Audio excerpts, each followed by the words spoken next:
तो इसका मतलब आ जाएगा सर, सारे बच्चे आ जाएंगे। कितने बच्चे थे यस सर। प्रीवियस क्लास में, कितने बच्चे थे? सर 20 के अंडर में थे सर।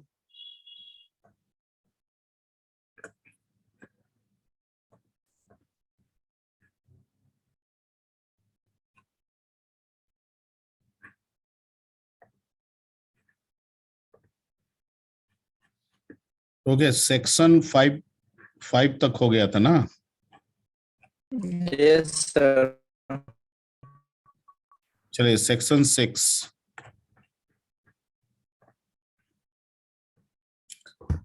सेक्शन 6 में let's discuss about the first function. Function क्या होता है? सी का पार्ट है, क्यों फंक्शन हम बनाते हैं। तो सर फंक्शन सब मॉड्यूल है, फंक्शन सेट ऑफ इंस्ट्रक्शन है, फंक्शन मॉड्यूलर अप्रोच को फॉलो करता है प्रोग्रामिंग में। फंक्शन एक वैल्यू रिटर्न करता है। फंक्शन बनाने से कोड रिडंडेंसी से छुटकारा मिल जाता है। फंक्शन बनाने से प्रोग्राम की कॉम्प्लेक्सिटी जो है वो रिड्यूस हो जाती है। मैं जितना बोल रहा हूँ समझ में आ रही बात? Yes sir. ठीक यस है। सर। प्रोग्राम को मॉडिफाई करना आसान हो जाता है। ठीक है, प्रोग्राम के किसी स्पेशल ऑपरेशंस को मॉडिफाई करना फंक्शन के केस में आसान हो जाता है सर। ठीक है, ओके। अगर हम 10 कामों को 10 फंक्शन में डिफाइन करके रखते हैं और किसी एक काम में अगर दिक्कत है तो वो एक काम से रिलेटेड जो फंक्शन है वो अपना काम बंद करेगा, बाकी 9 अपना काम कर सकता है। ठीक है। और अगर ये कंसेप्ट नहीं रहता फंक्शन का और सारे ऑपरेशंस एक ही प्रोग्राम के अंदर, ठीक है, कंबाइंड होते तो किसी एक में भी प्रॉब्लम आता तो हमको सबको रोकना पड़ता। मैं जो बोल रहा हूँ समझ में आ रही बात? Yes sir. नहीं? Yes sir. ओके, देखिए समझ में आना चाहिए। एक तो होता है बोलते गए सुनते गए, वो सब नहीं। दिमाग, आपके दिमाग जो है ना, आपका दिमाग कहना चाहिए कि हाँ समझ में आ रहा है। ठीक है। तो ये फंक्शन का नेचर था। वैसे फंक्शन में और भी बहुत सारे चीज बताए थे। ये बीच में एडिट ही घुसा हुआ है कुछ। अच्छा, इसी से रिलेटेड होगा। अच्छा ठीक है, यहाँ। अच्छा, बीच में एक टॉपिक आ गया था एडीटी, डीएस का ही रिलेटेड है। ओके। अब जो हम फंक्शन बनाते हैं उस फंक्शन का रोल किन पे होता है? कोई भी फंक्शन काम करेगा तो डेटा पे काम करेगा। किस पे काम करेगा? डेटा पर। डेटा। ठीक है। चाहे वो डेटा प्री डिफाइंड फॉर्म में हो, चाहे वो डेटा, ठीक है, ऑर्गेनाइज करके यूजर डिफाइंड फॉर्म में स्ट्रक्चर में हो, जैसे भी हो, वो मैटर नहीं है। मैटर वो है कि फंक्शन जो अपना वर्क परफॉर्म करेगा वो किस पे करेगा? डेटा पे। किस पे करेगा? डेटा पर। डेटा पे। तो जब आप डिफरेंट डेटा को ऑर्गेनाइज करते हैं, ठीक है, किसी चीज के लिए, तो आपका मतलब तो वहां यही ना होता है कि ये जो डेटा को हम ऑर्गेनाइज किए हैं उस चीज के लिए, हमको उस चीज के लिए इस पर डिफरेंट फंक्शनलिटी प्रोवाइड करना है? नहीं। आप स्टूडेंट को ऑर्गेनाइज किए हैं जिसमें उसका रोल है, आईडी है, नेम है, कोर्स है, बैच है। तो इसका पर्पस आपका यही है कि उस पर इंक्वायरी आपको परफॉर्म करना है, उस पर एडमिशन आपको परफॉर्म करना है, उस पर फी आपको परफॉर्म करना है। मैं जो बोल रहा हूं समझ में आ रही बात? Yes sir. ठीक है। इस ऑर्गेनाइजेशन को जिसमें डेटा और उससे रिलेटेड फंक्शन को हम एक साथ मिला देते हैं, ठीक है, इसी मिलाने के तरीके को हम लोग क्या कहते हैं? ए डी टी, यानी एब्स्ट्रैक्ट डेटा टाइप। टाइप। क्या कहते हैं? Abstract data type. और जब आप ऑब्जेक्ट ओरिएंटेड पढ़िएगा ना तो इसी को क्लास कहा जाता है। क्या कहा जाता है? क्लास। क्लास। आई थिंक आप लोग सेकेंड ईयर में है, शायद सी प्लस प्लस चल भी रहा होगा। यस सर, चल रहा है सर। क्लास के अंदर आप क्या क्या चीज डिफाइन करते हैं? डेटा और मेथड डिफाइन करते हैं। तो डेटा, ये डेटा हो गया, अब मेथड क्या हो गया? ये फंक्शन हो गया। दोनों कंबाइंड हो गया, बन गया क्या? A D T. So class is the example of ADT. ADT. ठीक है, point clear? Class is the example of ADT. Editing. Okay. यानी सी प्लस प्लस में जो क्लास हम बनाते हैं वो किसका एग्जाम्पल हो गया? AD। ठीक है, अब जैसे ये हम बताएं कि ये मान लीजिए स्टूडेंट है, इसका ये डेटा है, इस पे आप एडमिशन फी, अटेंडेंस, एग्जाम, ये सब परफॉर्म कर रहे हैं, तो कंबाइंडली जब हम इसको डिनोट करेंगे तो इस स्ट्रक्चर को हम लोग क्या नाम देंगे? ADT। ठीक है, और इसका एग्जाम्पल आप क्या देंगे? सी प्लस प्लस में किसके द्वारा बताएंगे? क्लास। क्लास के द्वारा। ठीक है, तो मान लीजिए कि क्लास तो उप्स का एक कॉन्सेप्ट है, तो मिल गया आपको, माने by default class represent the ADT. अगर कोई उप्स नहीं है तो क्या हम एडीटी का वर्क नहीं कर सकते हैं? कर सकते हैं सर। हम डाटा ऑर्गेनाइज करेंगे स्टूडेंट का, उस पर डिफरेंट फंक्शंस प्रोवाइड करेंगे, इसको एक प्रोग्राम में रख लेंगे, एक जगह में रख लेंगे, इसी चीज को हम लोग क्या कहेंगे यहाँ पे? एडीटी। कंसेप्ट नहीं मिला, लेकिन वर्क अगर ऐसा परफॉर्म कर रहे हैं तो इसको भी तो हम क्या नाम देंगे? एडीटी ही ना नाम देंगे। मैं जो बोल रहा हूं समझ में आ रही बात? Yes sir. ओके, तो ये एक बीच का कंसेप्ट निकल गया था, और ये आता भी है, ये डीएस में क्वेश्चन देखिएगा, कई बार पूछा हुआ ये क्वेश्चन होगा, इंपॉर्टेंट है। ठीक है, तो लिखा हुआ है इसमें कि we know for fulfil our requirement we use data type if data organization required, if data organization required, then we use user defined data type. ठीक है, this type only represent the value. ठीक है, we know we have to perform multiple operations on the data. For this we use normally functions. Function is the derived data type. जहां तक हम function की बात कर रहे हैं, क्या है वो? एक डेराइव्ड डेटा टाइप। ठीक है, तो उधर से डेटा टाइप हमारा ऑर्गेनाइज डेटा टाइप है, जो कि एक स्ट्रक्चर के रूप में है, यूनियन के रूप में है, वो मिल गया। इधर से हम फंक्शन प्रोवाइड कर दिए। ठीक है, the facility in which we combine the data as well as its associated functions together in one unit called abstract data. Called abstract data. ठीक है, तो इसी को बताया गया है यहाँ पे। अब है, फिर आ गए हम लोग फंक्शन पे। जो हम फंक्शन पढ़े हैं सी में, उसका सिंटेक्स कैसे होता है? तो सर कोई भी फंक्शन होगा उसका एक नाम होगा, उसमें बहुत सारे पैरामीटर्स होंगे ब्रैकेट में, और वो एक रिटर्न वैल्यू करेगा। क्या करेगा? एक रिटर्न वैल्यू करेगा। क्या क्या होंगे? फंक्शन का नाम होगा, पैरामीटर होगा, और रिटर्न टाइप होगा। क्लियर? Yes sir. और अगर रिटर्न टाइप है तो लास्ट में हम लोग रिटर्न स्टेटमेंट का भी इस्तेमाल करते हैं। क्लियर? याद आ रहा है? फंक्शन बताया गया है आप दोनों बैच को। Yes sir. ठीक। प्रोटोटाइप क्या होता है? तो फंक्शन में सर प्रोटोटाइप डिक्लेरेशन होता है, और कोई भी फंक्शन जो बनाने वाले होते हैं उसकी चार तरह से प्रोटोटाइपिंग कर सकते हैं। No return, no parameter, no return parameter, return no parameter, return with parameters. Clear? ठीक है, फंक्शन को दो तरीके से शायद ये बता दिए थे, इसका रिवीजन हम लोग कर लिए थे क्या? नहीं ना किए थे? नो सर, नो सर, नहीं तक सर। हुआ था सर। उसके बाद है कि where to define our function, कहाँ पे हम प्रोग्राम में फंक्शन कहाँ लिखेंगे। ठीक है, तो दो तरीका है। एक तो तरीका है कि प्रोग्राम में लिखेंगे, एक तो तरीका है कि हेडर फाइल बना के उसमें लिख देंगे। ठीक है, तो अभी हम हेडर फाइल की बात नहीं कर रहे हैं, वो भी एक तरीका है। अगर हम प्रोग्राम में लिखेंगे तो कहाँ लिखेंगे? तो इसमें कहता है कि दो अप्रोच है, एक है टॉप डाउन और एक है बॉटम अप। टॉप डाउन में मेन पहले होगा, जितना हमारा फंक्शन होगा वो मेन के बाद होगा। ठीक है, और बॉटम अप में कहता है कि जितना भी हमारा फंक्शन है वो ऊपर होगा, मेन सबसे लास्ट में होगा। Everybody? Yes sir. Yes sir. जब टॉप डाउन अप्रोच यूज करते हैं तो प्रोटोटाइपिंग रिक्वायर्ड हो जाता है, लेकिन जब बॉटम अप अप्रोच में काम करते हैं तो प्रोटोटाइपिंग की उतनी जरूरत नहीं होती है। क्लियर? Yes sir.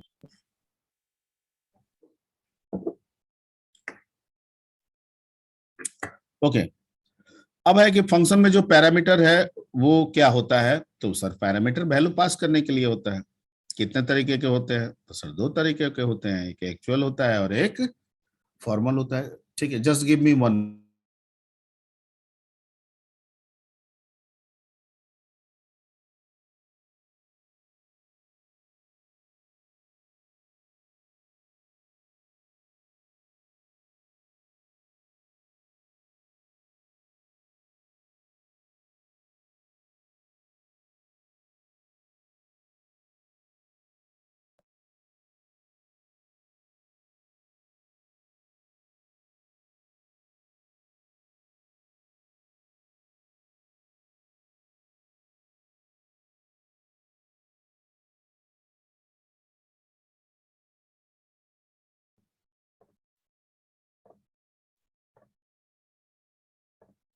ठीक है। तो जो फंक्शन होते हैं उसमें पैरामीटर दो तरह के होते हैं सर, एक होता है एक्चुअल, एक होता है formal. Sir which one known as actual and which one known as formal? तो कहता है जहां पे फंक्शन को कॉल करते हैं वो एक्चुअल होता है, और जहां पे फंक्शन डिफाइन होता है वो क्या होता है? फॉर्मल होता है। जैसे कि यहाँ पे ए बी जो है वो एक्चुअल है और एक्स वाई जो है वो क्या है? फॉर्मल है। आवाज आ रही है ना मेरी? Yes sir. Yes sir. Yes sir आ रही। ओके।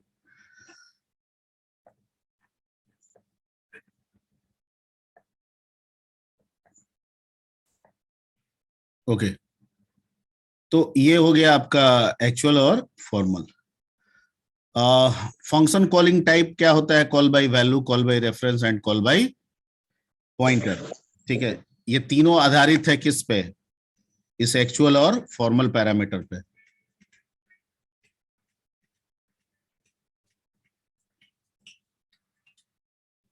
हाँ सर।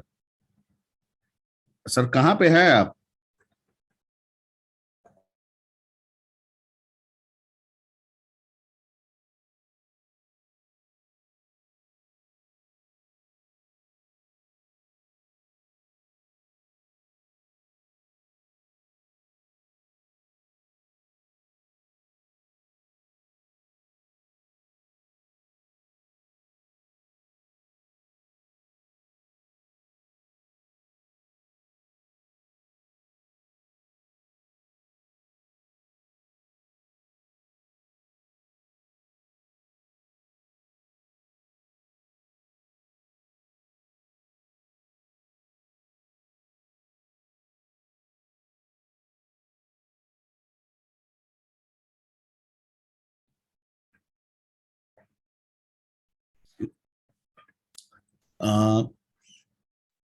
ठीक है, तो फंक्शन कॉलिंग जो है वो तीन तरह का होता है, ये वो तीनों आधारित है एक्चुअल और फॉर्मल पे। जैसे कॉल बाय, हेलो आवाज आ रही है?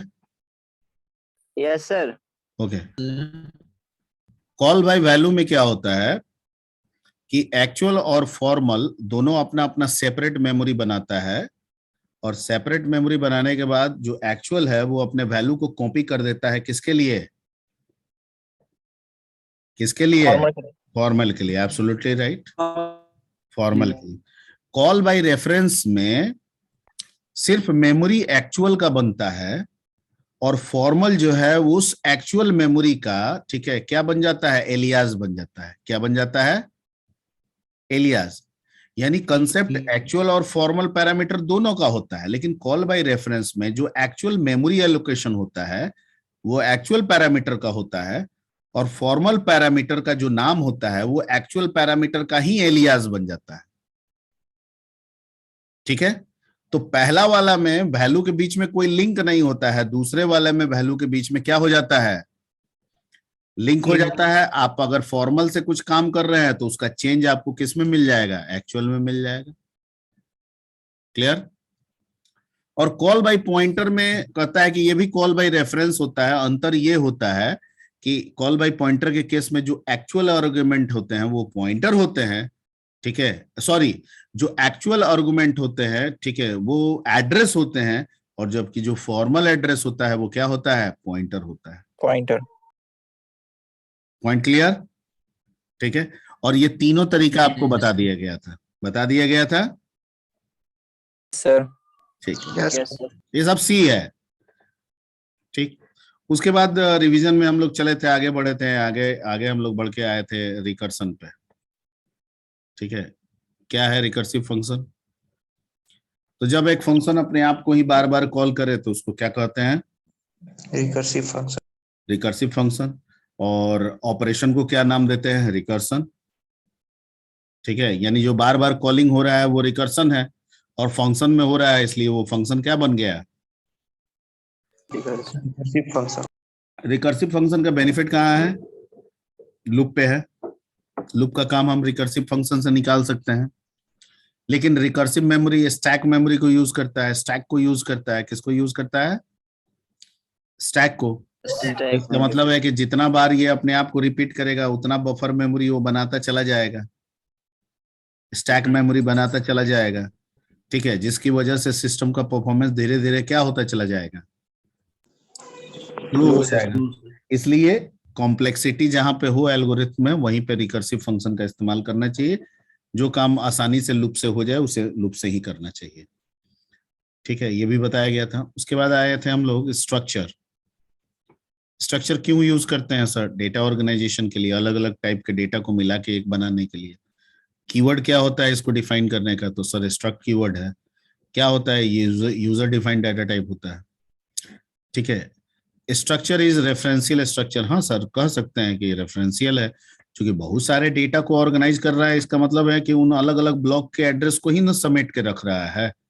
ठीक है, अब जैसे फॉर एग्जांपल स्ट्रक्चर स्टूडेंट है और इसका एक एस वेरिएबल बना, तो स्टूडेंट में रोल और नेम है, तो 20 और 2 22 बाइट का तो अलग बन गया।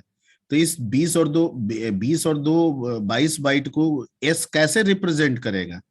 तो कहता है कि इसके अंदर कुछ रेफरेंसिंग का तरीका होता होगा। तो कहता है कि हाँ, रोल में वो रोल वाला एड्रेस रखता है, नेम में वो नेम वाला एड्रेस रखता है। ठीक है, जब हम एस डॉट रोल लिखते हैं तो 118 को प्रमोट करता है, जब हम एस डॉट नेम लिखते हैं तो 120 को प्रमोट करता है। मैं जो बता रहा हूं समझ में आ रही बात यहाँ पे? Yes, sir. And that's why we can say that structure is a referential structure. ठीक है, वो अपने अंदर जितने भी डेटा है उनके रेफरेंस को वो स्टोर करके रखता है। ठीक है, जिससे हम उसको एक्सेस करते हैं।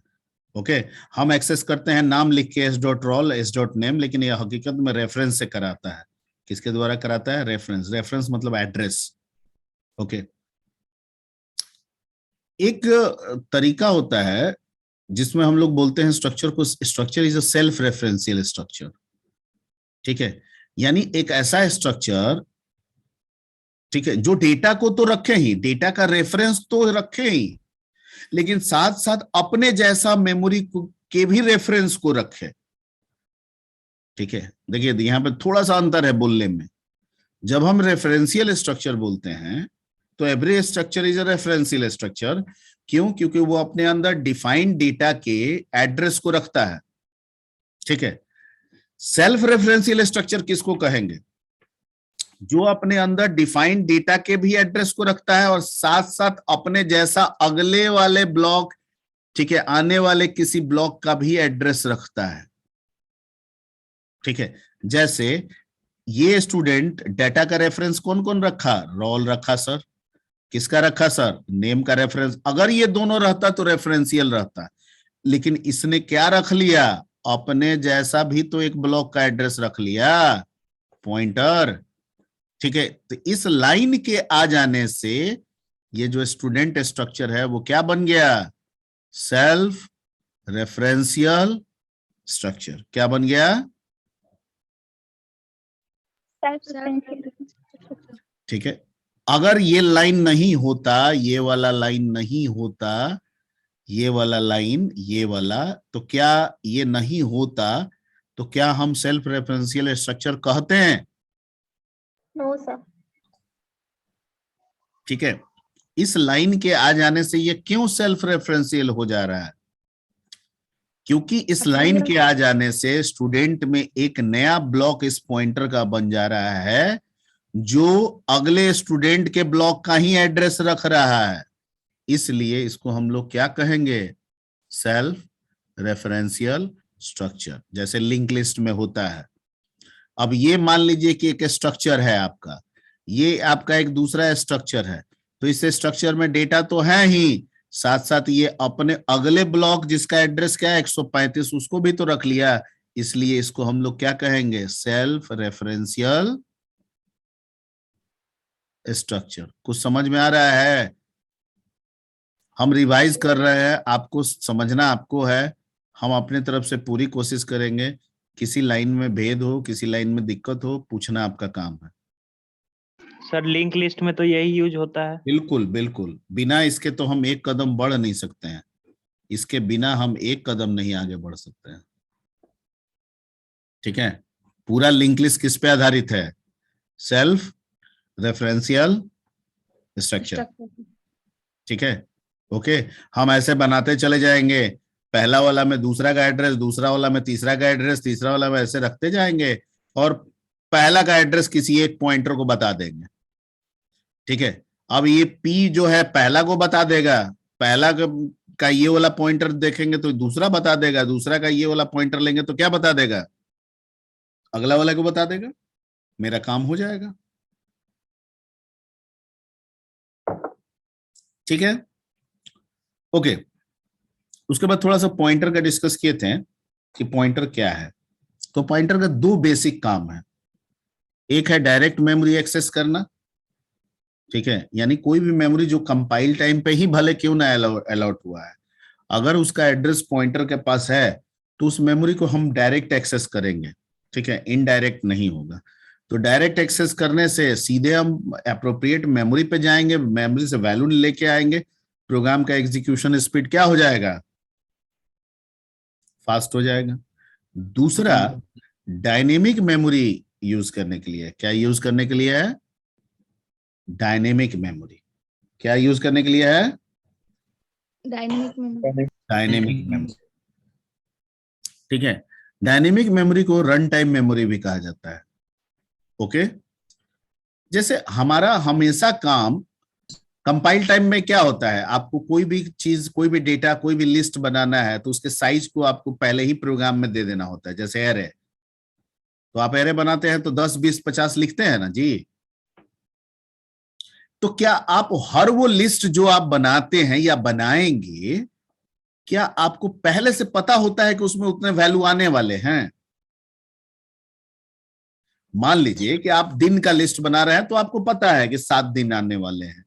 आप एक साल के महीनों का लिस्ट बनाने वाले हैं तो आपको पता है कि 12 होने वाला है, ठीक है। आप बिहार के जिलों का लिस्ट बनाने वाले हैं तो भी पता है आपकी 38 जिले होंगे, ठीक है। लेकिन गांधी मैदान में भाषण सुनने वाले लोग आने वाले हैं, पता है कितने लोग आएंगे? नहीं सर। तो उसका भी तो लिस्ट बनेगा, यस सर।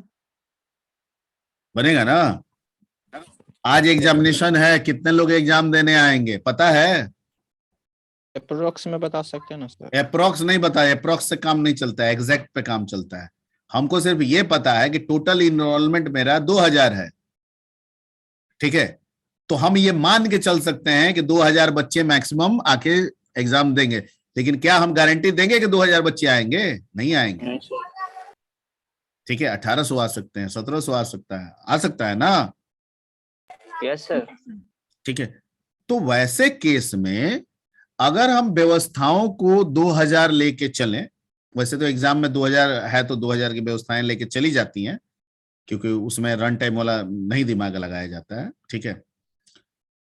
लेकिन अगर हम ऐसे लेके चलें कि 2000 व्यवस्थाएं बनाएं और बच्चे सिर्फ 1500 आए एग्जाम देने, तो 500 जो एक्स्ट्रा है वो तो चीज बर्बाद हो रहा है। Yes sir. Yes sir. थोड़ी देर के लिए ऐसे मान लें, ठीक है। हालांकि ये होता नहीं है एग्जाम में। 2000 अगर इनरोलमेंट टोटल 2000 है तो व्यवस्थाएं 2000 की बनाई जाती है, भले बच्चे 1500 आए, ठीक है। क्योंकि ऑन स्पॉट हम लोग यहाँ पे ये नहीं करते हैं, किसी तरह का कोई चेंजिंग नहीं होने देते हैं इसलिए। लेकिन समझने के लिए तो समझ सकते हैं ना।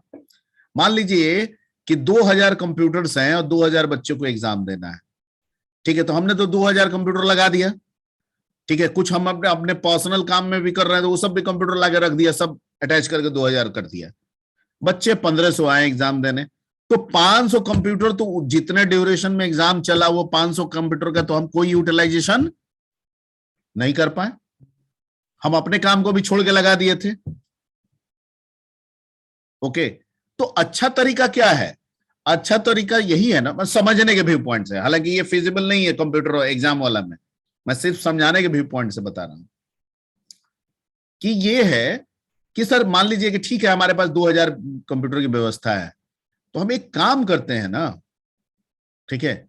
बच्चे आते जाते हैं, 1 by 1 करके आए या ग्रुप बाय ग्रुप करके आए, उससे मतलब नहीं है। जैसे जैसे बच्चे आते जाएंगे वैसे वैसे हम कंप्यूटर लगाते चले जाएंगे, ठीक है। मान लीजिए कि हमको सर 10 बजे स्टार्ट करना है और 10:10 पे हमको एंट्री रोक देना है, ठीक है। तो 9:30 से बच्चे आना शुरू होंगे, आएंगे हम कंप्यूटर, एक बच्चा आया, एक कंप्यूटर बैठा दिए, दूसरा आया दूसरे पे बैठा दिए, ठीक है।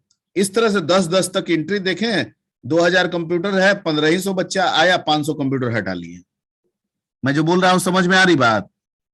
Yes, तो होगा क्या कि 1500 बच्चे ने एग्जाम भी दे दिया और 3 घंटा एग्जाम चला, उस 3 घंटे में वो 500 कंप्यूटर जो हम हटा के रख लिए थे, जिसकी जरूरत नहीं पड़ी थी, उसका इस्तेमाल हम कोई दूसरे में कामों में कर लेंगे। yes, sir. ठीक है, यहां भी वही है कि बहुत सारे ऐसे लिस्ट होते हैं जिनका हमको पहले से नहीं आइडियाज होता है क्या होगा, तो उसके लिए अगर स्पेस पहले से मान के चलें तो ओवरफ्लो और अंडरफ्लो वाला कंसेप्ट हमेशा आ जाएगा। ठीक है, एक दुकानदार एक परचून की दुकान या किराने की दुकान जब दुकान खोलता है तो उसको पता है कि मेरे पास पियर्स 50 पीस पड़ा हुआ है, मतलब मैक्सिमम पियर्स साबुन की अगर मैं सेल करूंगा तो कितना कर दूंगा, 50। लेकिन उसको ये नहीं पता होता है कि इस 50 पियर्स साबुन आज ही बिक जाएगा या 2 दिन में बिकेगा या पूरे महीने में बिकने में लगेगा। ये पता रहता है उसको क्या? नहीं सर। नहीं रहता है। वो कोशिश भले करता है कि ज्यादा से ज्यादा बिक जाए, सब आज ही बिक जाए। वो तो चाहता है, हर किराने की दुकान खुलता है सुबह तो चाहता है कि शाम को सब खाली हो जाए, यानी वो सब बिक जाए। ठीक है, वो ज्यादा खुश रहेगा उसमें, लेकिन ऐसा होता नहीं है, ये लमसम है। ओके, तो क्या होगा वैसे केस में अगर हम उसके पियर्स के सेल को एक लिस्टिंग डिटरमाइन करें और कहें कि नहीं तुम अपने पियर्स सेल को 10 सेल का डिटरमाइन करो, 10, तो पता चलेगा ये कि 10 लिए, आज दो ही यूजर पियर्स खरीदने आया, तो 8-8 ब्लॉक मेरा रोज का रोज क्या हो रहा है, बर्बाद हो रहा है। ठीक है, 10 का 10 आ गया, 11वां भी आज आ गया कि हमको पियर्स साबुन चाहिए, तो हम कहेंगे कि नहीं नहीं नहीं, हम आज का सेल का स्टॉक यही रखा गया था, ठीक है, कि 10 ही हम बेच सकते हैं, 10 हमने बेच दिया, आज का काम खत्म, मेरे पास पियर्स है पर हम बेच नहीं रहे हैं। क्या ये सही तरीका आपको लग रहा है? नहीं। क्या होना चाहिए? ग्राहक आता जाए, पियर्स मांगता रहे, पियर्स बेचते रहे, ग्राहक आता रहे, पियर्स मांगता रहे, पियर्स बेचते रहे। कब तक बेचते रहे? जब तक पियर्स खत्म ना हो जाए, चाहे वो 1 घंटे में हो जाए, चाहे वो 1 दिन में हो जाए, चाहे 1 हफ्ता में हो जाए। मैं जो समझा रहा हूं समझ में आ रही बात? Yes sir. ठीक है, तो ऐसे केस में हमको मेमोरी का प्रॉपर यूटिलाइजेशन चाहिए। ठीक है, यानी 1 पियर्स की जरूरत है तो 1 ही का लिस्ट बने, 5 की जरूरत है तो 5 का लिस्ट बने, 10 अगर 10 सेल हो रहा है तो 10 का बने मेमोरी। ठीक है, 20 सेल हो रहा है तो 20 का बने, नहीं सेल हो रहा है तो कोई मेमोरी ना बने। ये डिटर्मिनेशन सर तो कंपाइल टाइम पे कभी नहीं हो सकता है, ये जब भी होगा रन टाइम पे होगा, और रन टाइम पे वैल्यू के हिसाब से मेमोरी को इक्वेट करेंगे, तो उस कंसेप्ट को हम लोग क्या नाम देते हैं, डायनेमिक मेमोरी। और इस काम को करने के लिए जिस फंक्शन का हम लोग यूटिलाइज करते हैं उसको क्या कहते हैं, मैलॉक। क्या कहते हैं, मैलॉक। ठीक है, दूसरा चीज है कि कंपाइल टाइम में एलोकेट किया गया मेमोरी को हम हटा नहीं सकते हैं, जबकि डायनेमिक मेमोरी के द्वारा जो एलोकेट किया हुआ मेमोरी है, इसे जब चाहे एलोकेट भी कर सकते हैं और जब चाहे इसे हटा भी सकते हैं। बताया गया था ना इसके बारे में? Yes sir. ठीक है, दूसरा ये तो हुआ पॉइंटर का। एक कंसेप्ट होता है पॉइंटर टू पॉइंटर। ठीक है, हम पॉइंटर क्यों लेते हैं सर? किसी वेरिएबल के एड्रेस को रखने के लिए। ठीक, तो पॉइंटर क्या मेमोरी में नहीं होता है? नहीं, पॉइंटर भी मेमोरी में होता है, कंपाइल टाइम जगह ले लेता है और इसका भी अपना एक एड्रेस होता है। तो ठीक है सर, अगर एक पॉइंटर एक वेरिएबल के एड्रेस को रखेगा और आप कह रहे हैं कि पॉइंटर का भी खुद का एड्रेस होता है, तो अगर हमको पॉइंटर का एड्रेस कहीं और रखना हो तो? नहीं समझे? अरे समझे कि नहीं समझे? अरे समझे कि नहीं समझे? Yes sir. पॉइंटर किसका एड्रेस रखता है? वेरिएबल का। ठीक है, चाहे वो वेरिएबल कंपाइल टाइम से आ रहा है, रन टाइम से आ रहा है, इससे मतलब नहीं है, वेरिएबल का। ठीक है, क्योंकि हर वेरिएबल किसी भी टाइप का हो, इंटीजर टाइप का, फ्लोट टाइप का हो, मेमोरी एड्रेस होगा, उसका एड्रेस हम पॉइंटर को दे दिए। ये पॉइंटर का कंसेप्ट है। और कह रहे हैं कि जो पॉइंटर एड्रेस रख रहा है वो भी मेमोरी ऑक्युपाई कर रहा है 2 बाइट का, चाहे किसी भी टाइप का हो। बताए थे ना, पॉइंटर किसी भी टाइप का हो कितना बाइट्स लेता है?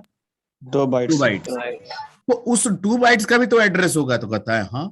तो हमको उस पॉइंटर के एड्रेस को भी कहीं रखना है, तो सर फिर से पॉइंटर लेंगे, तो उस पॉइंटर को क्या कहेंगे? सिंगल पॉइंटर कहेंगे। जैसे हम वेरिएबल के एड्रेस को रख रहे हैं तो कहता है नहीं, उसको हम बोलेंगे डबल पॉइंटर। तो सर डबल पॉइंटर बनाएंगे, वो भी 2 बाइट बनेगा, उसका भी तो एड्रेस होगा, उसका एड्रेस रखना होगा तो सर तो ट्रिपल पॉइंटर, वो भी तो एड्रेस होगा, उसका रखना होगा तो 4 pointer, 5 pointer and so on. That's why the concept is called pointer to pointer. ठीक है, मतलब अगर आप, ठीक है, अगर आप मान लीजिए कि इंट x है, ये 12 है, और अगर आप एक पॉइंटर लेते हैं पॉइंटर p, ठीक है, और इसमें आप p में एड्रेस ऑफ x रख रहे हैं, ठीक है, इट इज ओके, लेकिन p भी तो एड्रेस है, इसका अगर हमको रखना है तो क्या रखना होगा इसमें?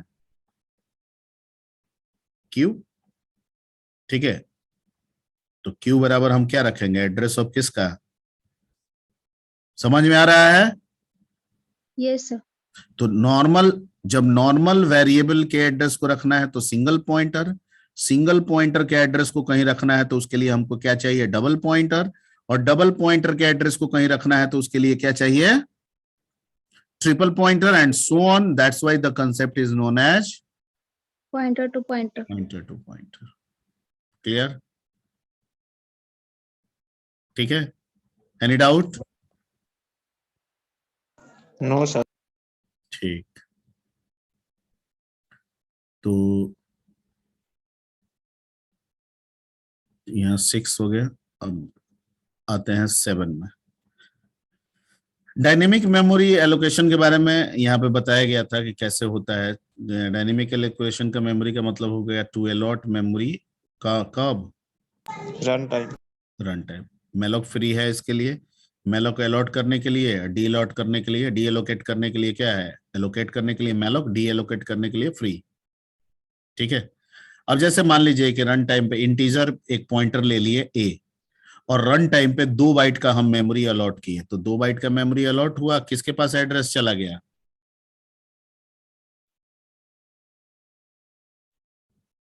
अरे बाबा, ये एक पॉइंटर है, अब पॉइंटर का काम है एड्रेस रखना। ये हम रन टाइम कितना बाइट्स का मेमोरी अलॉट किए हैं? 2 बाइट। 2 बाइट। 2 बाइट जो रन टाइम में मेमोरी बना, उसका एड्रेस किसके पास चला गया? ए के पास। ए के पास। हमको सर एक तो और चाहिए, तो कहता है कि एक और पॉइंटर ले लीजिए, पॉइंटर बी, ठीक है, फिर 2 बाइट अलॉट कीजिए, बी के पास भेज दीजिए। तो सर अगर ऐसे हमको 500 चाहिए तो हम 500 वेरिएबल पॉइंटर लेते रहेंगे, तो फिर फायदा क्या हुआ आपके पॉइंटर सिखाने से? नहीं, ठीक है, रन टाइम तो हो रहा है, लेकिन ये तो मुश्किल तो वही रहा ना, जो हम वेरिएबल में जिस मुश्किल की बात कर रहे थे, ठीक है, उस कॉम्प्लेक्सिटी को तो आप यहां भी बना के रख दिए कि अगर आपको 500 रन टाइम वैल्यू चाहिए तो you have to declare 500 pointers variable. ठीक है, तो सर फायदा क्या हुआ? तो कहता है कि रियली में यहां पे फायदा नहीं है, कॉम्प्लेक्सिटी है, लेकिन हम इसके लिए नहीं समझा रहे हैं, क्योंकि ये इसका इस्तेमाल हम इसके लिए करेंगे नहीं, इसका इस्तेमाल हम लोग लिंक लिस्ट के लिए करेंगे। किसके लिए करेंगे? Link link list. लिस्ट के लिए। क्योंकि देखिए सेक्शन 6 में हमने लास्ट में लिखा था यहाँ पे कि आगे हम लोग जो बढ़ेंगे तो अब किसकी तरफ बढ़ रहे हैं? लिंक लिस्ट की। ठीक है, तो कहता है कि सर ये तो एक कॉम्प्लेक्स तरीका हो गया ना। मान लीजिए 10 वैल्यू का, अगर 10 रन टाइम वैल्यू लेते हैं, उनका एक लिस्ट बनाना है, तो कहां लिस्ट हुआ? ए अलग है, बी अलग है, सी अलग हो जाएगा, डी अलग हो जाएगा। लिस्ट का मतलब क्या होता है कि लिस्ट का मतलब जिसमें हर एक वैल्यू को दूसरे वैल्यू के बारे में पता हो, चाहे वो वैल्यू के अनुसार रेफरेंसिंग हो या एड्रेस के अनुसार रेफरेंसिंग हो। यहाँ तो एड्रेस के अनुसार भी नहीं है, ये कह रहा है कि मेरा एड्रेस 100 है तो बी का एड्रेस क्या है नहीं पता है। ठीक है, क्योंकि हम ज्यादा से ज्यादा ये बता सकते हैं कि मेरे बाद क्या एड्रेस आएगा, तो मेरी टोटल कैपेसिटी 2 है, तो 100 के बाद हम ज्यादा से ज्यादा ये ना बोल सकते हैं कि मेरे बाद का ब्लॉक जो होगा वो 102 होगा। लेकिन हम ये थोड़ी कह सकते हैं कि बी का भी एड्रेस 102 होगा, ये हम नहीं कह सकते हैं, क्योंकि आप रन टाइम एलोकेशन किए हैं ना। रन टाइम में एड्रेस जो होता है वो रैंडम होता है, तो फिर तो ये लिस्ट नहीं है सर, नहीं है लिस्ट। तो सर ये तो कॉम्प्लेक्स हो जाएगा। हाँ हो जाएगा, तो ये तो कॉम्प्लेक्सिटी हो जाएगा तो गलत बात है, इस कॉम्प्लेक्सिटी को तो सुधारना होगा। सर इसी के लिए नो लिंक लिस्ट है कि अगर हमको ऐसा करना है 10 इंटीजर का, ठीक है, 10 फ्लोट का, ठीक है, या 10 स्ट्रक्चर का डाटा का हमको लिस्ट बनाना है रन टाइम में, और बिना हम इतने सारे पॉइंटर्स बनाए, 1-2 पॉइंटर से ही सारे के सारे वैल्यू बना ले, चाहे 2000 बने या 20,000 बने या 2 लाख बने, ठीक है, तो न मेरा काम होगा। तो कहता है कि हाँ, लेकिन उसके लिए फिर हमें जाना होगा किसकी तरफ, किस कंसेप्ट की तरफ, लिंक लिस्ट की तरफ। ठीक है, तो कहता है कि इस काम को करने के लिए अगर हम हमेशा मैलोक सिंगल डेटा करेंगे तो नहीं होगा, हमको ऑर्गेनाइज डेटा चाहिए। क्यों चाहिए?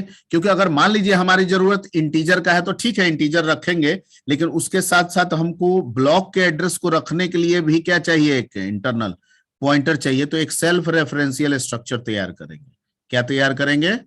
सेल्फ रेफरेंशियल स्ट्रक्चर, जिसमें हमारी रिक्वायरमेंट भी होगी और साथ साथ अगले ब्लॉक का, अगले मेमोरी ब्लॉक का एड्रेस भी रख सके, ऐसी व्यवस्था बनानी होगी हमको। ठीक है, तो सर ठीक है बना लिए। अब क्या होगा सर? अब ये होगा कि मान लीजिए कि हम पहली बार मेलोक करेंगे तो ये इस तरह का ब्लॉक बन जाएगा, इसमें डेटा रख देंगे, इसमें अभी हम नल रख देंगे। मान लीजिए दूसरा बार बनाना होगा तो फिर हम दूसरा मेमोरी बनाएंगे, मान लीजिए इसको क्यू को दे देंगे, ठीक है, एक ही पॉइंटर दे देंगे क्यू को, और एच को कहेंगे कि भाई तुम अपने प्रीवियस में किसका एड्रेस रख लो, इसका। फिर अगला बनाएंगे, ठीक है, मान लीजिए क्यू के द्वारा ही अगला बनाएंगे, ये ब्लॉक बन जाएगा, इसमें डाटा चला गया, इसमें नल हो गया, और इसको बोलेंगे कि तुम अपने नेक्स्ट में किसको रख लो, इसको रख लो। इस काम को करने के लिए हम 3 पॉइंटर का इस्तेमाल करेंगे। एक करेंगे एच, क्यू और आर का इस्तेमाल करेंगे। बस मात्र 3 ही पॉइंटर से चाहे जितना बड़ा बनाना हो, 1 करोड़ बनाना हो, बना सकते हैं। जैसे पहला हम एच से बना लिए, डेटा डाल दिए, इसमें रख दिए नल, तो क्या रख दिए? नल। क्यू को यहां रख दिए। अब अगला जो भी बनाना है ना, मैलोक करना है, वो हम करेंगे आर के थ्रू। मैलोक किए, डेटा रख दिए, इसमें रख दिए नल, और क्यू को कहेंगे कि तुम अपने नेक्स्ट को अपडेट करो और इसमें इसका एड्रेस रख लो, तो रख लिया। और फिर क्यू को खिसका के कहाँ रख देंगे? आर के पास। फिर अगला बनाएंगे हम आर से, ठीक है, इसमें डाटा रख देंगे, इसके नेक्स्ट पार्ट में नल रख देंगे। फिर क्यू को कहेंगे तुम अपने नेक्स्ट में इसका एड्रेस रख लो, और क्यू को खिसका के कहाँ कर देंगे? आर पे। फिर हम कहेंगे कि नया अलॉट करो मैलोक, फिर इसको देंगे आर के पास, डाटा रख देंगे, नल रख देंगे, और फिर क्यू को कहेंगे कि तुम अपने नेक्स्ट में इसका एड्रेस रख लो, ठीक है। फिर क्यू को खिसका के ऐसे करके हम बनाते चले जाएंगे। हमको कितनी पॉइंटर की जरूरत हुई? 1, 2 और 3।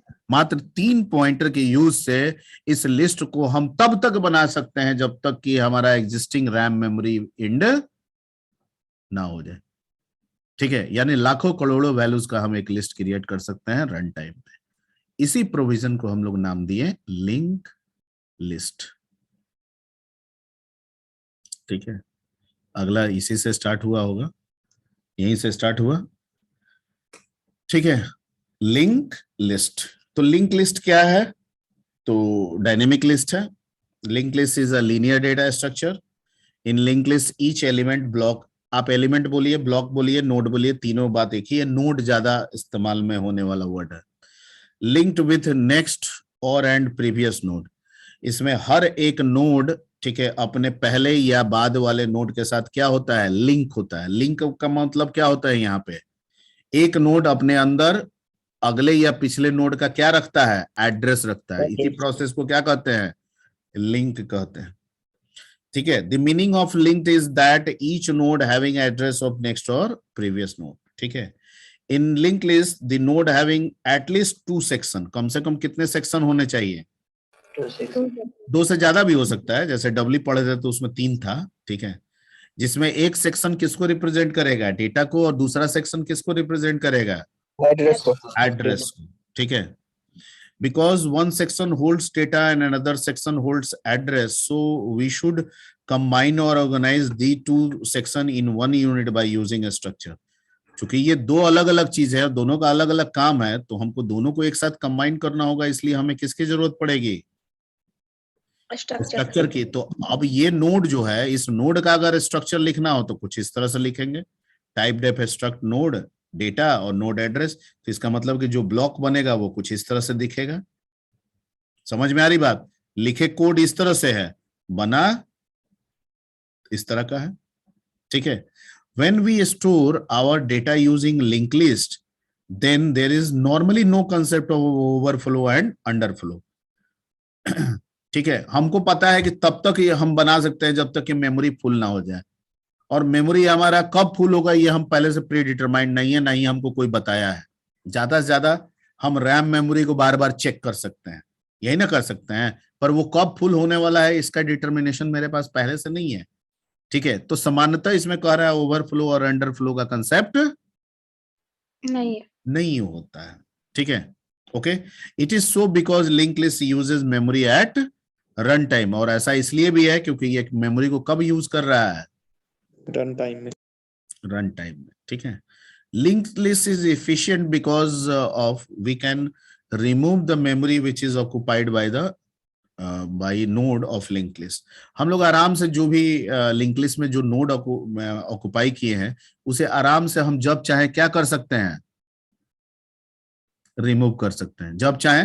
यानी ये नोड बना है, इसको हटाना है हटा देंगे मेमोरी से, ये बना है हटाना है हटा देंगे। मैं जो बोल रहा हूं समझ में आ रही बात? ठीक है, यानी जो ब्लॉक हम जो नोड हम बना रहे हैं उस नोड को हम जब चाहें हटा भी सकते हैं, रिमूव भी कर सकते हैं। क्लियर? अब किसी चीज के एडवांटेजेस होते हैं तो डिसएडवांटेजेस भी निकल के आते हैं। तो कहता है कि तू चूंकि झूठ मूठ के लिंकिंग के लिए ये 2-2 बाइट हर एक ब्लॉक में बढ़ा दे रहा है। अरे मेरा डेटा तो इतना ही में ना है, डेटा तो मेरा इतना ही में एडजस्टेड है, ये वाला एरिया जो है ये तो 2 बाइट का झूठ मूठ का एडेड हो जा रहा है ना, सब में हो जा रहा है ना। तो हम कह सकते हैं ना कि जब भी हम लिंक लिस्ट का कंसेप्ट यूज कर रहे हैं, uses extra memory for holding data, address not data. Data तो हमारी जरूरत है, जितना डेटा है उसके अलावा 2 बाइट और जोड़ देना होगा हमको, किस लिए? एड्रेस को होल्ड करने के लिए। दूसरा, we can not access the node in random manner. मान लीजिए कि H से हम पहला पे हैं और हमको तीसरा को एक्सेस करना है, तो यहां से हम थर्ड पे नहीं जा सकते हैं, हमको पहला से दूसरा होते हुए कहां पहुंचना होगा? तीसरा पे पहुंचना। कोई तरीका नहीं है यहाँ पे, ठीक है। तो we can not access the node in random manner, whereas we can access the value in random manner from array। जबकि हम array में ये काम करते थे ना? Yes sir. ठीक है, हम प्रिंट में लिख दिए, मान लीजिए n5 का एरे है और हम प्रिंट में लिख दीजिए प्रिंट है %d n3, तो तीसरे इंडेक्स के वैल्यू को डायरेक्ट एक्सेस करके प्रिंट करेगा ना? Yes sir.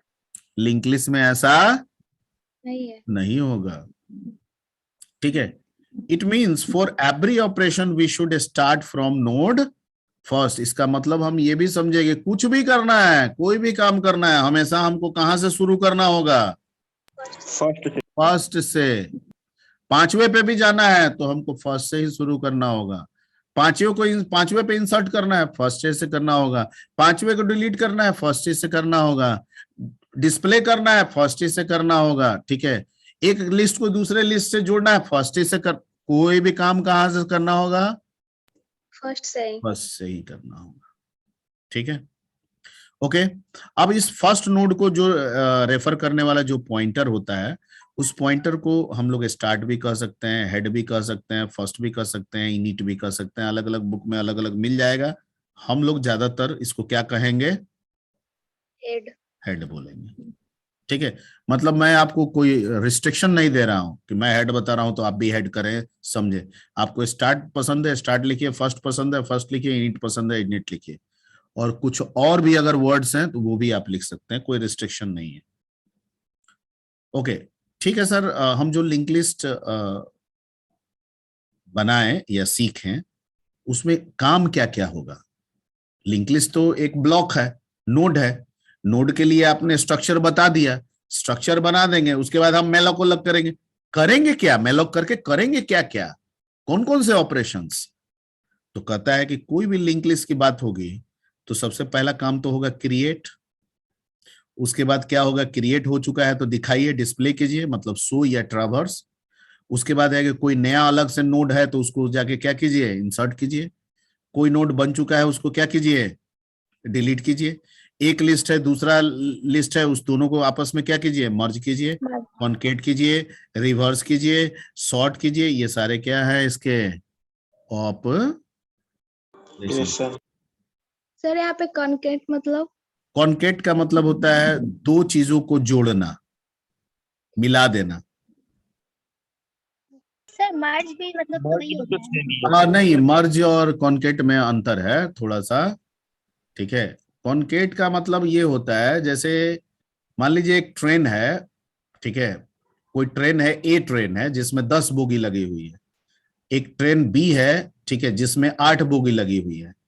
और ट्रेन ए में ट्रेन बी को हम कॉन्केट कर रहे हैं, तो इसका मतलब है उसका 8 बोगी ट्रेन ए के लास्ट में जाके जोड़ देंगे।